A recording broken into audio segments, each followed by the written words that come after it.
오늘 우리에게 주시는 하나님의 말씀은 다니엘 4장 19절에서 27절의 말씀입니다. 다 함께 일어나셔서 하나님의 말씀을 경청하겠습니다. 벨드사살이라 이름한 다니엘이 한동안 놀라며 마음으로 번민하는지라 왕이 그에게 말하여 이르기를 벨드사살아 너는 이 꿈과 그 해석으로 말미암아 번민할 것이 아니니라. 벨드사살이 대답하여 이르되 내 주여 그 꿈은 왕을 미워하는 자에게 응하며 그 해석은 왕의 대적에게 응하기를 원하나이다. 왕께서 보신 그 나무가 자라서 견고하여지고 그 높이는 하늘에 닿았으니 땅 끝에서도 보이겠고 그 잎사귀는 아름답고 그 열매는 많아서 만민에 먹을 것이 될 만하고 들짐승은 그 아래에 살며 공중에 나는 새는 그 가지에 깃들었나이다. 왕이여 이 나무는 곧 왕이시라. 이는 왕이 자라서 견고하여지고 창대하사 하늘에 닿으시며 권세는 땅끝까지 미치심이니이다. 왕이 보신즉 한 순찰자 한 거룩한 자가 하늘에서 내려와서 이르기를 그 나무를 베어 없애라. 그러나 그 뿌리의 그루터기는 땅에 남겨두고 쇠와 놋줄로 동이고 그것을 들불 가운데에 두라. 그것이 하늘 이슬에 젖고 또 들짐승들과 더불어 제 몫을 얻으며 7대를 지내리라 하였나이다. 왕이여 그 해석은 이러하니이다. 곧 지극히 높으신 이가 명령하신 것이 내 주 왕에게 미칠 것이라. 왕이 사람에게서 쫓겨나서 들짐승과 함께 살며 소처럼 풀을 먹으며 하늘 이슬에 젖을 것이요 이와 같이 7대를 지낼 것이라. 그때에 지극히 높으신 이가 사람의 나라를 다스리시며 자기의 뜻대로 그것을 누구에게든지 주시는 줄을 아시리이다. 또 그들이 그 나무 뿌리에 그루터기를 남겨두라 하였은즉 하나님이 다스리시는 줄을 왕이 깨달은 후에야 왕의 나라가 견고하리이다. 그런즉 왕이여 내가 아뢰는 것을 받으시고 공의를 행함으로 죄를 사하고 가난한 자를 긍휼히 여김으로 죄악을 사하소서. 그리하시면 왕의 평안함이 혹시 장구하리이다 하니라. 이것은 하나님의 말씀입니다. 아멘. 하나님 아버지와 우리 주 예수 그리스도로부터 오는 은혜와 평강이 이 자리와 온라인으로 예배를 드리시는 모든 그리스도의 청년들과 오부 예배의 성도님들께 함께하기를 우리 주님의 이름으로 축원합니다. 우리 공동체는 계속해서 다니엘의 말씀으로 은혜를 나누고 있습니다. 지난주에는 어떤 이야기 나누었는지 기억나세요? 풀무불 속에 떨어진 새 친구의 이야기를 나누었습니다. 경노한 느부갓네살 왕이 평소보다 7배나 풀무불을 뜨겁게 만들어서 새 친구를 집어던졌고 친구들은 아무런 저항도 힘도 쓰지 못하도록 결박된 채 그 불에 떨어졌습니다. 그러나 그곳에서 새 친구를 기다리고 있는 네 번째 존재가 기다리고 있었고 그들은 그 네 번째 존재와 함께 불 속을 거닐다가 풀무불 밖으로 나옵니다. 우리가 하나님을 위해 살아가다 보면 고난을 당할 때가 있습니다. 그래서 맹렬히 타는 내 인생의 풀무불 속으로 결박된 채 던져지는 순간들도 경험합니다. 그래서 낙심하게 되고 모든 것이 끝났다 포기하게 되는 곳이 풀무불이라고 말씀드렸습니다. 그러나 동시에 그곳은 우리의 일상에는 잘 보이지 않지만 분명하게 존재하는 네 번째 존재, 즉 하나님의 존재와 일하심을 강하게 경험하게 되는 곳이기도 합니다. 그래서 그곳에서 우리를 붙드시는 주님의 존재를 믿음의 눈을 들어 바라보는 것, 포기하지 않고 그 불 속을 그분과 함께 거닐며 불을 통과하는 삶을 살아야 한다는 메시지를 나누었습니다. 오늘이 벌써 5월의 마지막 날입니다. 내일부터는 6월이 시작되고 또 무더운 더위가 기승을 부릴 예정입니다. 풀무불만큼은 아니어도 뜨거운 나날들을 우리가 보내야 되는데 또 특별 새벽 기도에 나오겠다고 결단하신 분들은 더 뜨거운 하루하루를 보내셔야 되는데 그 모든 순간들 속에서 주님을 바라보시고 주님의 손 붙들고 다가오는 더위도 내 인생에 덮친 풀무불도 이겨나가시는 모든 그리스도의 청년들과 성도님들이 되시기를 우리 주님의 이름으로 축복합니다. 지난주 설교의 마지막 장면을 보면 느부갓네살의 조서로 마무리가 되었습니다. 기억나십니까? 기억난다고 해주세요. 제가 다 지금 막 마음이 떨리는데 왕은 바벨론에 사는 백성들에게 새 친구를 구하신 하나님을 찬양하고 그 하나님을 향하여 경솔히 말하거든 그 몸을 쪼개고 집을 거름더미로 만들겠다라고 말합니다. 그러나 그 조서에 적힌 죄는 엄밀히 말하면 누구에게 해당하는 것이었습니까? 느부갓네살 왕 자신에게 해당하는 것이었고 왕은 자신이 지금 무슨 말을 하고 있는지도 깨닫지 모르는 어리석은 자로 등장합니다. 그렇게 세상 권력의 한계와 그 폭력성을 풍자하는 것이지요. 그리고 그토록 교만했던 느부갓네살 왕은 결국 하늘의 왕이 주관하는 재판장에 끌려가게 됩니다. 그것이 오늘 우리가 읽은 본문입니다. 오늘 우리가 읽은 다니엘 4장은 크게는 세 장면으로 이루어져 있습니다. 느부갓네살 왕이 꾼 두 번째 꿈, 그리고 그에 대한 다니엘의 해석, 꿈의 성취로 이루어져 있습니다. 그래서 온전히 이 장을 다 이해하려면 4장 1절부터 37절까지 다 읽어야 되는데, 그러면 여러분에게 이 설교 시간이 풀무불이 될까 봐 그렇게 하진 않았어요. 먼저 느부갓네살이 어떤 꿈을 꾸었는지, 그리고 그 꿈이 무엇을 의미하는지 알아보도록 하겠습니다. 그리고 그 과정에서 교만은 무엇인지, 겸손은 무엇인지, 하나님이 원하시는 겸손은 무엇인지에 대해서 고민해보고 메시지를 나누도록 하겠습니다. 다 함께 다니엘 4장 4절에서 5절의 말씀을 한번 읽어보도록 하겠습니다. 나 느부갓네살이 내 집에 편히 있으며 내 궁에서 평강할 때에 한 꿈을 꾸고 그로 말미암아 두려워하였으니 곧 내 침상에서 생각하는 것과 머릿속으로 받은 환상으로 말미암아 번민하였었노라. 아멘. 느부갓네살 왕이 두 번째 꿈을 꿉니다. 그리고 첫 번째 꿈과 마찬가지로 그 꿈의 의미를 깨닫지 못해 두려워하고 답답해합니다. 그런데 재밌는 부분들이 있습니다. 개인적으로는 이 부분 읽으면서 두 가지가 재밌었는데, 먼저는 왕이 이 두 번째 꿈을 꾸었던 시점입니다. 4절 말씀을 보면 느부갓네살이 내 집에 편히 있으며 내 궁에서 평강할 때에 이 꿈을 꾸었다고 말합니다. 우리가 이 꿈의 내용이 교만한 느부갓네살을 향한 하나님의 심판임을 감안할 때 편하고 평안하고 번성한다는 것이 언제나 사람으로 하여금 교만하게 만드는 원인이 될 수 있다라고 하는 것을 우리는 깨닫게 되는 겁니다. 평안과 번성, 축복은 분명히 하나님이 주시는 은혜이지만 사람들은 그것이 자신으로부터 비롯되며 자신의 것이라고 여기고 자랑하고 교만해질 때가 있다는 것입니다. 내가 든든히 서 있는 것 같다고 생각하면 넘어질까 조심해야 되고, 평안하다고 느껴질 때 오히려 더 하나님을 찾아야 되는 이유가 여기에 있습니다. 두 번째 재밌는 포인트는 여러분 표정을 보면 재미없어 보이시지만 느부갓네살이 이 꿈의 내용을 정확하게 기억하고 있다는 것입니다. 왕은 첫 번째 꿈을 꾸었을 때 기억나십니까? 어떤 꿈을 꿨었는지 기억도 못하고 갈대아 술사들에게 막무가내로 꿈의 내용도 맞추고 해석까지 내라고 말했습니다. 그런데 이번엔 다릅니다. 다니엘 4장 7절의 말씀을 한번 읽어보도록 하겠습니다.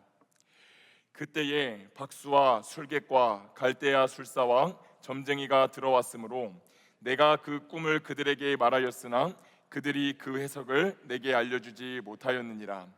왕은 두 번째 꿈이 어떤 꿈인지는 정확히 기억했습니다. 그리고 박수와 술객과 술사와 점쟁이들에게 그 꿈을 알려주었습니다. 그런데 이들은 꿈의 내용을 듣고도 그것을 풀지 못했다고 말합니다. 이전에는 꿈도 안 알려주었는데 어떻게 푸냐고 말했던 그들이지만 정작 그들은 꿈을 알려주어도 풀지 못합니다. 지독한 아이러니입니다. 이에 느부갓네살은 다니엘을 불러 꿈을 알려주고 그것을 풀어보라고 말합니다. 느부갓네살이 꾼 두 번째 꿈이 무엇이었는지 제땡나이가 그려준 그림을 보면서 한번 보도록 하겠습니다. 느부갓네살 왕은 꿈에서 아주 큰 나무를 하나 보게 됩니다. 그 나무가 스스로 자라서 아주 단단하고 견고해졌고 얼마나 컸던지 그 나무가 땅끝에서도 보일 정도였습니다. 잎사귀는 푸르렀고 많은 열매가 주렁주렁 매달려 있어서 세상의 모든 사람이 먹을 수 있을 정도였습니다. 그늘에는 짐승들이 와서 쉬었고 가지에는 새가 깃들었으며 생명을 가진 이들이 그 나무에 와서 먹을 것을 얻었습니다. 그런데 하늘에서 갑자기 거룩한 순찰자가 내려옵니다. 그리고 그 나무를 향하여 소리쳐서 명령합니다. 나무를 베어내고 가지를 쳐내고 잎사귀와 열매를 흩어버리라. 그리고 모든 짐승들을 쫓아내고 쇠와 놋줄로 그 그루터기를 동여놓아라. 그것이 사람의 마음이 아닌 짐승의 마음을 받아 7대를 지낼 것이다. 이것이 느부갓네살 왕이 꾼 두 번째 꿈이었습니다. 여러분 딱 듣자마자 이 꿈이 무엇을 의미하는지 감이 오지 않으십니까? 그렇습니다. 이 꿈은 교만한 느부갓네살이 심판을 받아 쫓겨날 것이라고 예고하는 꿈입니다. 다니엘은 이 꿈을 듣자마자 번민합니다. 느부갓네살은 두려워하지 말고 해석해보라고 말하고 다니엘은 이 꿈이 왕이 아니라 왕의 대적들에게 임하기를 바랍니다라고 먼저 말한 다음에 그 해석을 정확하게 이어갑니다. 왕이시여, 꿈에서 본 그 나무는 누구입니까? 바로 왕이십니다. 왕이 왕좌에서 쫓겨나 들짐승과 함께 살고 소처럼 풀을 먹을 것입니다. 그러나 그루터기가 남아 있습니다. 그것은 왕이 하늘의 하나님께서 모든 것을 다스리신다는 것을 깨달을 때에 그제야 비로소 왕의 삶이 회복되고 왕권이 돌아오며 나라가 견고해진다는 것을 의미합니다. 이게 꿈의 해석입니다. 이것이 느부갓네살 왕에게 했던 다니엘 해석입니다. 이후 이 꿈은 실제로 이루어지고 왕은 쫓겨난 후 7대를 지내다가 하나님을 찬양하는 과정에서 권세와 영광이 회복됩니다. 여러분이 나중에 시간이 되시면 다니엘 4장의 전문을 처음부터 끝까지 한번 읽어보시기를 바랍니다. 오늘 설교의 주제는 우리가 주님 앞에서 겸손한 삶을 살아야 된다라고 하는 것입니다. 그렇다면 먼저 겸손과 대비되는 교만은 무엇을 의미하는지 알아야 됩니다. 여러분, 성경에서 특별히 오늘 느부갓네살의 모습에서 보인 교만은 어떤 특징을 가지고 있을까요? 다 함께 다니엘 4장 22절의 말씀을 한번 읽어보도록 하겠습니다. 왕이여, 이 나무는 곧 왕이시라. 이는 왕이 자라서 견고하여지고 창대하사 하늘에 닿으시며 권세는 땅끝까지 미치심이니이다. 여기서 다니엘은 느부갓네살이 자라서 견고하여졌다라고 말합니다. 견고하여졌다. 보통 여러분, 견고하여졌다라는 말을 들으면 어떤 생각이 나십니까? 어떤 상황이나 어떤 삶이 안정됐다라고 하는 의미로 들립니다. 그런데 이 단어는 성경의 다른 부분에서는 다르게 번역을 했습니다. 어떻게 번역했냐면 완고하다, 완악하다라고 번역했습니다. 실제로 오늘 우리가 읽진 않았지만 4장의 마지막 부분에 가면은 이 느부갓네살은 다니엘의 충고를 무시하고 궁전의 지붕에 올라가서 나라를 바라보다가 자신이 자아도 취하는 그런 장면을 보여줍니다.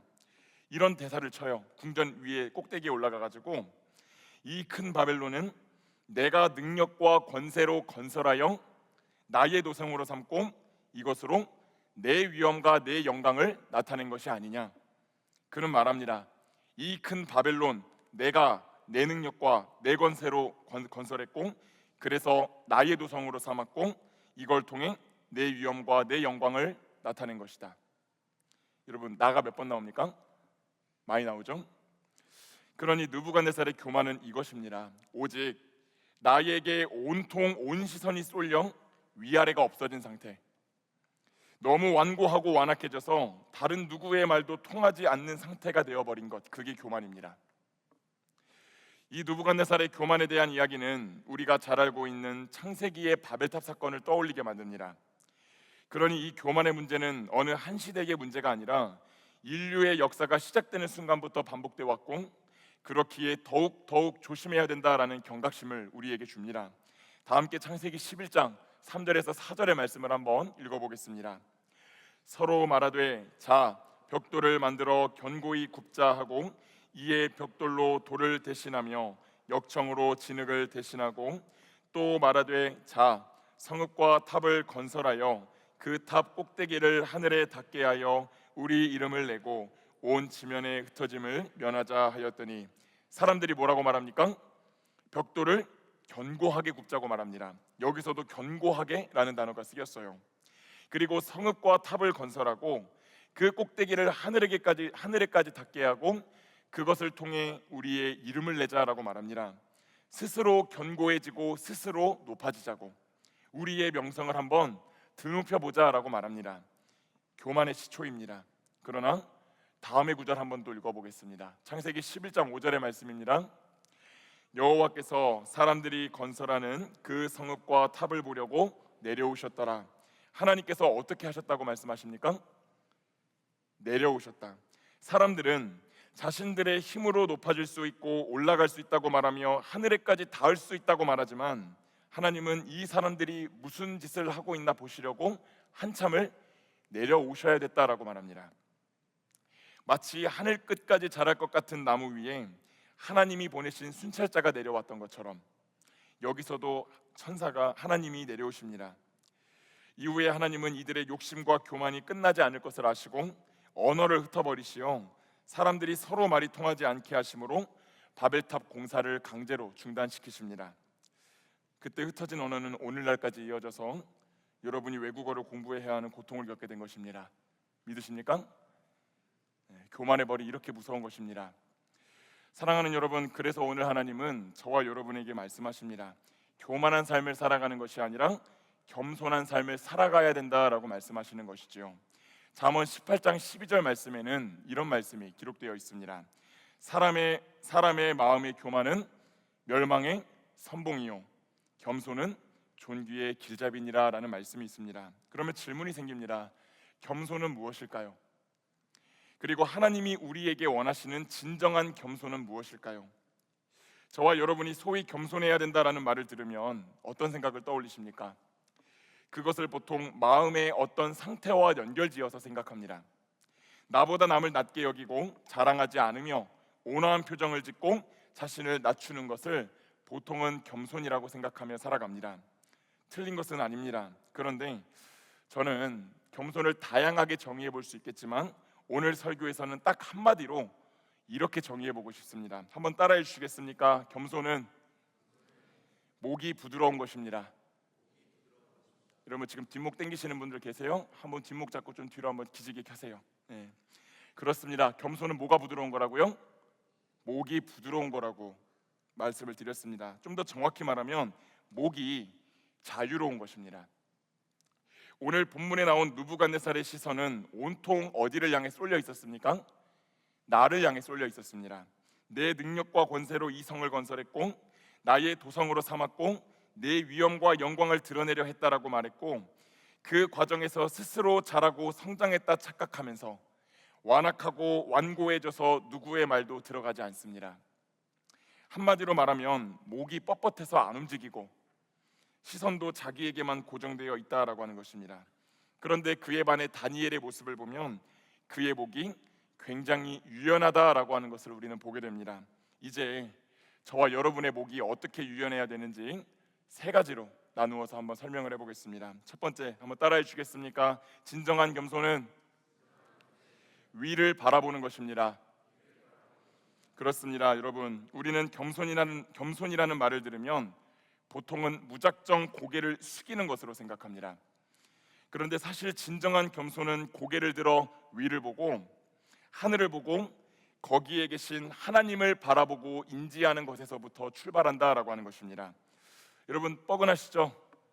아까 별로 이렇게 기지개를 많이 안 치셨는데 잠시 고개를 한번 들어서 다 한번 해보세요. 위를 한번 보시길 바랍니다. 누가 보이십니까? 천장에 조명이 보인다고 대답하시는 분들은 없으시길 바랍니다. 여러분 누가 보이세요? 바라기는 여러분의 삶을 다스리시는 주님이 보이시기를 축복합니다. 오늘 본문에 나오는 느부갓네살은 교만으로 인해 심판을 받습니다. 왕위에서 쫓겨나 들판에서 짐승들과 함께 살아가게 될 것입니다. 그러나 다니엘은 느부갓네살이 하늘의 하나님께서 모든 것을 다스리신다는 것을 깨닫게 된다면, 그 때가 온다면 그 나라가 비로소 견고하여질 것입니다 라고 말합니다. 다 함께 다니엘 4장 26절의 말씀을 한번 읽어보도록 하겠습니다.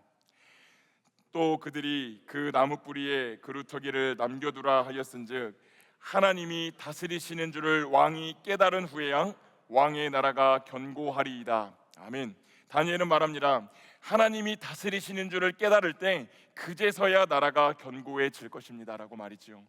역설적이게도 왕권이 느부갓네살에게 달린 것이 아님을 깨달을 때 그 왕권이 돌아오고 견고해진다라는 것입니다. 크신 하나님을 인정하고 자신의 부족함과 모자람을 겸허히 받아들일 때라야 내 삶 속에 진정으로 강함이 생기고 든든함이 생긴다라고 하는 것이지요. 사랑하는 여러분, 우리는 고개를 들지 않고 오직 정령만을 응시하며 나에게 시선이 쏠릴 때가 있습니다. 느부갓네살이 그랬던 것처럼 내가 내 힘으로, 내 능력으로, 내 지식으로, 내 지혜로, 내 경험으로 내 평안과 안위를 위해 내 스스로 노력하고 내가 이뤄야 한다라고 말합니다. 그럴 때 나의 삶이 견고해질 수 있다라고 생각하며 살아갑니다. 그러나 하나님은 내 스스로 견고해지고자 하는 것이 교만이고 이루어질 수 없는 일이라고 말씀하십니다. 그러니 고개를 들어 하늘을 바라보라고 말씀하시는 것이지요. 거기에 계신 주님을 바라보라고 말씀하십니다. 나의 힘과 도움이 누구로부터 오는지, 누가 나의 삶을 이끌어 가시는지, 누가 나의 삶을 진정으로 단단하고 견고하게 만들어 주시는지, 그것을 깨닫고 고백할 때에라야 진정한 견고함이 생긴다고 하나님이 저와 여러분에게 말씀하시는 것입니다.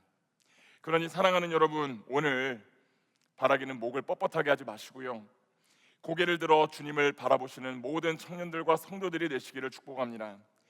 그분이 여러분의 힘과 도움이 되시고 산성과 방패가 되신다는 진리를 믿으시고 고개를 드시어 그분을 바라보시되, 내 육신의 고개는 들어서 하나님을 바라보시되 마음의 고개는 낮추시어 그분을 주님으로 보시며 살아가실 수 있기를 축복합니다. 그것이 주님이 저와 여러분에게 말하시는 첫 번째 겸손의 모습입니다. 두 번째도 한번 따라해 주시겠습니까? 진정한 겸손은 아래를 살피는 것입니다. 그렇습니다. 여러분, 먼저 위를 바라본 사람은 그 다음에 어디를 살펴봐야 됩니까? 아래를 살펴봐야 됩니다. 다 함께 다니엘 4장 27절의 말씀을 한번 읽어보도록 하겠습니다. 그런즉 왕이여, 내가 아뢰는 것을 받으시고 공의를 행함으로 죄를 사하고 가난한 자를 긍휼히 여김으로 죄악을 사하소서. 그리하시면 왕의 평안함이 혹시 장구하리이다 하니라. 아멘. 다니엘은 왕의 꿈을 풀어주며 혹시라도 하나님의 긍휼을 얻을 수 있을지 모르니 이렇게 행해 보십시오라고 말합니다. 다니엘이 왕에게 제시한 해결법은 공의를 행함으로 죄를 사하고 가난한 자를 긍휼히 여김으로 죄악을 사하라라는 것이었습니다.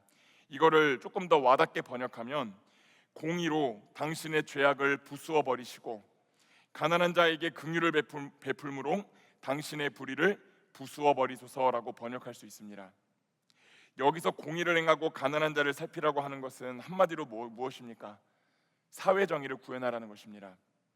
즉, 이것을 바꾸어 말하면 지금까지 느부갓네살 왕의 통치가 정의로웠다는 것입니까? 그렇지 않았다는 것입니까? 그렇지 않았다는 것입니다. 그 왕의 통치가 정의로운 삶, 약자를 보살피는 삶과는 거리가 멀었다는 것을 뜻하는 것이지요. 사랑하는 여러분, 교만은 내가 너무 높아져서 내 위에 누가 계신지 안 보이는 것도 교만이지만, 반대로 내가 너무 높아져가지고 내가 챙기고 섬겨야 할 사람 그 아래에 있는, 혹은 내 옆에 있는 사람들이 보이지 않는 것도 교만이라고 말합니다. 한마디로 위도 안 보고 아래도 안 보는, 위아래 없는 삶이 교만이라고 하는 것이지요. 그런 점에서 이 구절은 왕을 향한 굉장히 강력한 명령입니다. 왕은 가난한 자를 살피기보다는 하늘에까지 닿는 나무로 상징되는 크고 강력하고 화려하고 군림하는 나라를 추구하며 살았습니다. 그러나 다니엘은 왕에게 이제라도 하나님이 행하실 두려운 미래 앞에서 하늘에 닿는 것을 추구하는 것이 아니라 가난한 자를 긍휼히 여기며 땅을 바라보아야 한다라고 권면합니다. 그러면 혹시라도 하나님이 왕을 긍휼히 여겨 주실지도 모릅니다라고 말하는 것이지요. 마찬가지입니다. 하나님은 저와 여러분에게도 하늘에 계신 하나님을 바라본 다음에는 다시 땅을 향해 낮은 곳을 바라보고 그곳으로 가야 한다라고 말씀하십니다.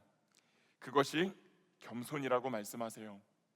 그러나 우리는 나의 삶을 잘 세우고자 하는 욕심과 욕망 속에서 내 힘과 권세와 명예가 하늘에까지 닿기를 소망하며 살아갑니다. 그 과정에서 낮은 곳으로 가는 일은 잊어버리지요. 살펴야 하는 사람들을 살피지 못한 채 하늘을 향해서만 전력 질주합니다. 오늘 설교를 준비하는데 주님이 저에게도 넌지시 물어보시는 것 같았습니다. 흥재야, 너는 낮은 곳을 향해 가고 있니? 너에게 맡겨진 이들을 잘 챙기고 있니? 그들을 바라보고 있니? 너무 앞만 바라보고 전력 질주하는 건 아니니? 너와 함께하는 가족들, 교역자들, 연합회, 그 외 수많은 이들을 잘 챙기고 있니? 대답할 수 없었습니다. 돌이켜보니 느부갓네살의 그 모습이 저와 참 많이 닮아 있었습니다. 사랑하는 여러분, 오늘 여러분은 여러분과 함께 살아가는 이들을 잘 챙기고 계십니까?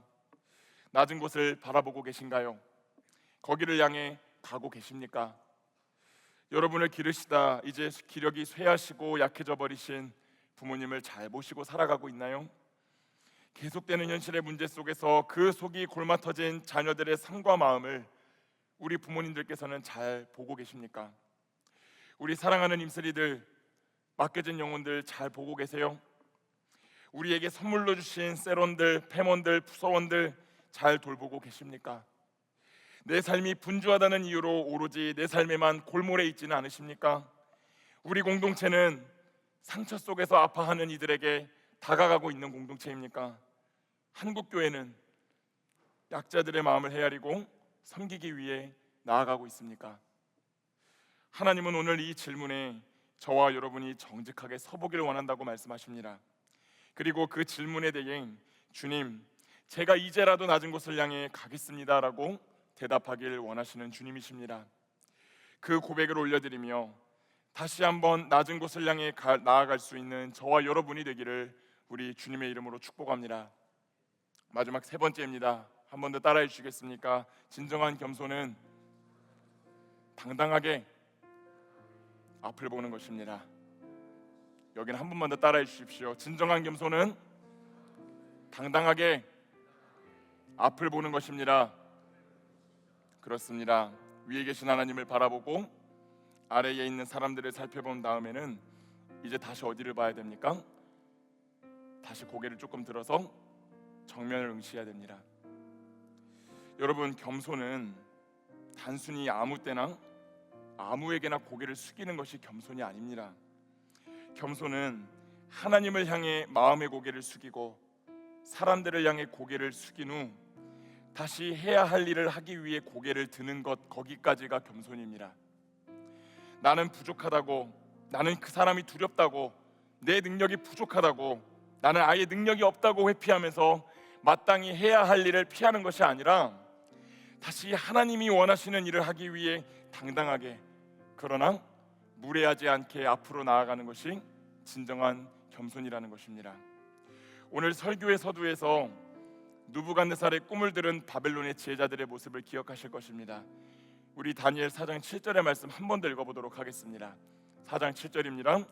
그때에 박수와 술객과 갈대아 술사와 점쟁이가 들어왔으므로 내가 그 꿈을 그들에게 말하였으나 그들이 그 해석을 내게 알려주지 못하였느니라. 그들은 왕의 꿈의 내용을 들었으나 그 내용을 해석해주지 못했다고 말합니다. 그런데 여러분, 한번 생각해 보십시오. 오늘 여러분께서 이 성경 말씀을 한번 딱 들었을 때 어떤 생각이 드셨습니까? 완벽하게 이해하기는 어려워도 이 꿈이 절대 권력을 향한 심판을 의미한다라는 것은 어렴풋이 눈치채지 않으셨습니까? 그렇다면 바벨론의 지혜자들이, 그 사람들 나름 엄청나게 많이 공부해가지고 그걸로 밥 벌어먹고 사는 사람들이 그 지혜자들인데 그 꿈이 절대 권력의 몰락을 뜻한다는 것을 몰랐겠습니까? 아닙니다. 저는 알았을 거라고 봅니다. 그렇다면 그들이 제대로 풀지 못했던 이유는 하나이지 않겠습니까? 왕을 향해 그 꿈을 있는 그대로 풀었을 때 받게 될 불이익이나 후환이 두려웠던 것입니다. 그들은 사람의 지식과 지혜는 가지고 있었습니다. 그러나 하나님이나 고통받는 백성들을 향해서는 고개를 숙이지 못하고 잘못된 권력을 남용하는 왕 앞에서는 고개를 숙였습니다. 그러나 다니엘은 달랐습니다. 위로는 하늘의 하나님을 인식하고 아래로는 함께 살아가는 이들이 왕의 폭정으로부터 자유로워지길 바라는 마음에 다니엘은 왕에게 직언합니다. 다 함께 다니엘 4장 26절을 한 번 더 읽어보도록 하겠습니다. 또 그들이 그 나무 뿌리에 그루터기를 남겨두라 하였은즉 하나님이 다스리시는 줄을 왕이 깨달은 후에야 왕의 나라가 견고하리이다. 아멘. 그렇습니다. 하늘에 계신 하나님을 인식하는 삶을 살았고 이 땅에서 보살핌을 필요로 하는 이들을 바라볼 줄 알았던 다니엘은 살아있는 절대 권력 느부갓네살을 향하여서는 오히려 당당하게 직언합니다. 왕이시여, 하늘의 하나님을 바라보시라고, 아래에 있는 백성들에게는 긍휼을 베푸시라고, 그러면 혹시 하나님께서 왕을 불쌍히 여기시고 다시 왕을 높여주실 것이라고. 사랑하는 여러분, 이게 진짜 겸손의 모습 아니겠습니까? 진정 두려워해야 할 하나님이라는 존재 앞에서 예의를 갖추고 섬겨야 할 사람 앞에서 고개를 숙이나 고개를 숙이지 말아야 할 사람에게는 정중하게, 그러나 또렷하게 말할 수 있는 것, 그것이 겸손 아니겠습니까? 당당하지만 무례하지 않고, 대담하지만 싸납지 않고, 예의 바르게, 그러나 해야 할 말을 분명히 전하고 해야 할 일을 분명하게 해내는, 고개를 숙일 때와 그렇지 말아야 할 때를 구별하고, 고개를 숙여야 할 대상과 그렇지 말아야 할 대상을 구별하고 그것을 행할 줄 아는 것이 진정한 겸손이라는 사실을 오늘 저와 여러분이 꼭 기억할 수 있기를 소망합니다. 그러니 진정 겸손한 사람은 위기 앞에서, 문제 앞에서, 혹은 내가 두려워하는 사람 앞에서 이렇게 말하지 않습니다. 제가 이만저만해서요, 제가 못나서요, 제가 능력이 없어서요, 제가 그 상황과 환경과 사람이 두려워서요, 그렇게 말하지 않습니다. 진정 겸손한 사람은 나는 못하지만 나와 함께 하시는 하나님이 계시니 할 수 있습니다 라고 말합니다. 나는 능력이 없지만 내게 능력 주시는 자 안에서 내가 모든 것을 할 수 있습니다 라고 말하는 사람이 진짜 겸손한 사람입니다. 이미 능력 없는 나를 또 낮추는 것이 아니라 능력 없는 나를 그대로 인정하고 그런 나를 들어 능력 있게 사용하시는 하나님을 바라볼 줄 아는, 그것이 진정 겸손한 삶이라는 것을 오늘 저와 여러분이 꼭 기억하며 살아갈 수 있기를 축복합니다. 말씀을 맺겠습니다. 사랑하는 여러분, 오늘 겸손에 대해 이야기를 나누었습니다. 여러분, 겸손은 한마디로 하면 뭐가 부드러운 것이라고 말씀드렸습니까? 목이 부드러운 것이라고 말씀드렸습니다. 하늘에 계신 하나님을 향해 고개를 들 수 있는 것, 아래에 있는 사람들을 살피기 위해 고개를 숙일 수 있는 것, 하나님을 의지하여 나의 삶의 현장 가운데서 해야 할 일을 하기 위해 다시 앞을 바라볼 수 있는 것, 그것이 겸손입니다. 여러분, 그래서 제가 원래 설교 끝나고 이런 미션 같은 것들을 별로 안 드리는데, 오늘은 여러분들이 부서 모임에 가시고 폐 모임에 가시고 또 셀 모임에 가셔서 서로에게 이런 것들을 먼저 해주셨으면 좋겠습니다. 동성끼리만 해야 됩니다. 형제는 형제들끼리 하시고 자매는 자매들끼리 하시는데, 여러분 옆에 있는 셀원들, 페몬들 뭉친 목을 좀 풀어주세요. 그리고 축복해 주시기를 바랍니다. 우리 목이 뻣뻣해지지 말자고, 하늘에 계신 하나님을 바라보고 우리가 섬겨야 할 사람들을 바라보며 우리에게 주어진 일을 하기 위해 앞을 정확히 쳐다보자고, 그렇게 권면하고 그렇게 한 주를 살아내자고 서로에게 격려해 주시기를 축복합니다. 여러분, 이 삶은 다니엘뿐만이 아니라 예수님이 사셨던 삶입니다. 그것 알고 계십니까? 예수님은 전지전능하신 하나님의 아들이셨지만 유대의 온 지역을 돌아다니시며 복음을 전하시고 병자들을 고치시며 귀신들을 내쫓으실 때 언제 어디서나 항상 하늘에 계신 하나님을 향해 고개를 들고 기도하셨습니다. 그 힘으로 다시 병들고 비천한 자들을 향해 눈길을 돌리셨고 낮은 곳으로 가셨습니다. 그리고 당시 유대 사회를 병들게 했던 정치 지도자, 종교 지도자들을 향해서는 따끔한 일침을 가하셨습니다. 그러나 그런 예수님의 모습에 대해 성경은 예수님이 오만하거나 교만하거나 사나운 분이셨다고 말하지 않습니다. 그분은 겸손하신 분이었다고 성경이 증언합니다. 그러니 저는 오늘 청년 엑지엠 브릿지 공동체에, 우리 사랑하는 청년 엑지엠 브릿지 공동체에 이런 작은 다니엘, 작은 예수님 같은 존재들이 많이 나오기를 소망하고 기도합니다. 먼저 저부터 그런 사람이 되기를, 또 우리 교역자와 임슬이와 청년들과 성도님들이 그런 존재로 살아가시기를 축복하고 소망합니다. 위에 계신 하나님을 바라보고 아래에 있는 사람들을 살피며 하나님 나라의 일을 하기 위해 때로는 두렵더라도 정면을 응시하고 달려나갈 수 있는 삶을 살아가시기를 축복합니다. 그럴 때 내 스스로 어떻게든지 견고해져 보겠다고 아등바등 살았던 그 삶 속에서 도무지 견고해지지 않았던 나의 삶이 하나님의 능력으로 말미암아 견고해지는 놀라운 은혜가 이 자리에서 예배를 드리시는 모든 분들에게 임할 줄로 믿습니다. 우리 다 함께 베드로전서 5장 6절의 말씀을 자신의 삶을 향하여 큰 목소리로 선포하도록 하겠습니다.